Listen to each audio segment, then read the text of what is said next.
Hello everyone and welcome to Plus Eagle. Today we will be talking about an important topic that is time.delta time. Basically, and let's make this very short, time.delta time is the interval in seconds from the last frame to the current one. I'm reading this on the Unity documentation. That is very useful, but sometimes we just need a perfect example. And let me tell you this. If you are playing a game in your computer and your computer, imagine that is a laptop, an old one, your computer might have trouble running a recent game. So what will happen is that you might feel like you have less frames per second.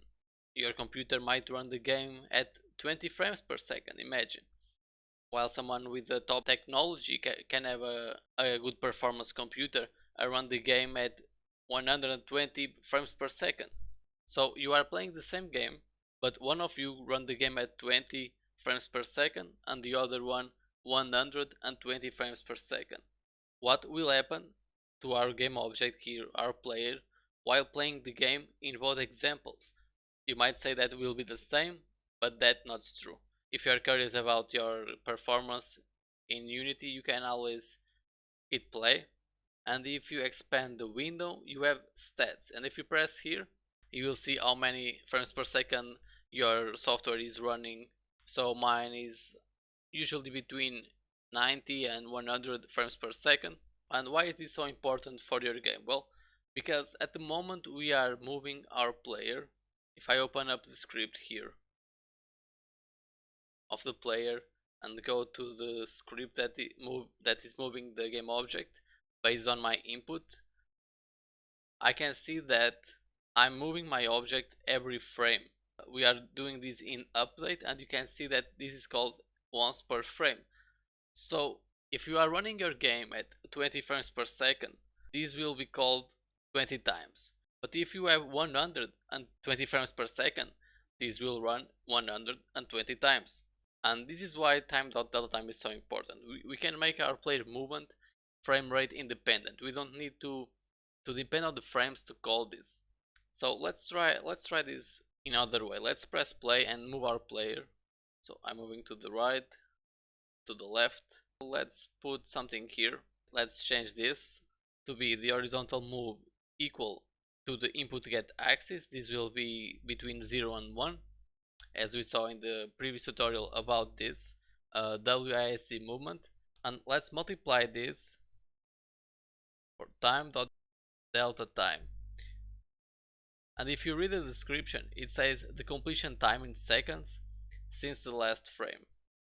Let's put this here, and let's do the same for the vertical move. Applied time delta time. Let's save this and let's see the difference. Let's move, and we can see that our player now is much slower than before. And that's because time.delta time is controlling our movement instead of every frame having a value applied between 0 and 1. That means that if I have my key fully pressed, the value will be 1, and every frame I will add 1 to the position. So if I have 20 frames, I will move like 20 to the right. If I have 100 frames, I would move 100 to the right. Would be more or less like this. And now because we are applying the time.delta time, we move much slower because we are constraining to the interval of seconds and not the frames per seconds. So what people usually do is, because time.delta time probably will put our movement too slow, people tend to create a variable. Let's put a serialize field float, and let's call it player speed.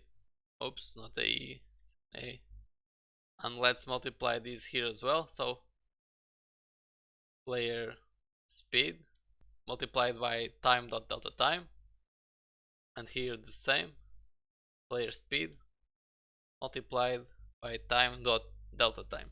Now because we are not defining the value of this variable, we need to go into Unity and put a value there. Maybe I'll put 5. and see if it's okay. And let's compare it now. Okay, a little faster, but I think this could be maybe 10. Yes, you can edit the value here until you feel like you have reached your perfect value. I'll put maybe 20. 20 is too fast. I think 15 will do it. Yeah, it feels about right for me. Now you can quit, remember this value or copy the value here.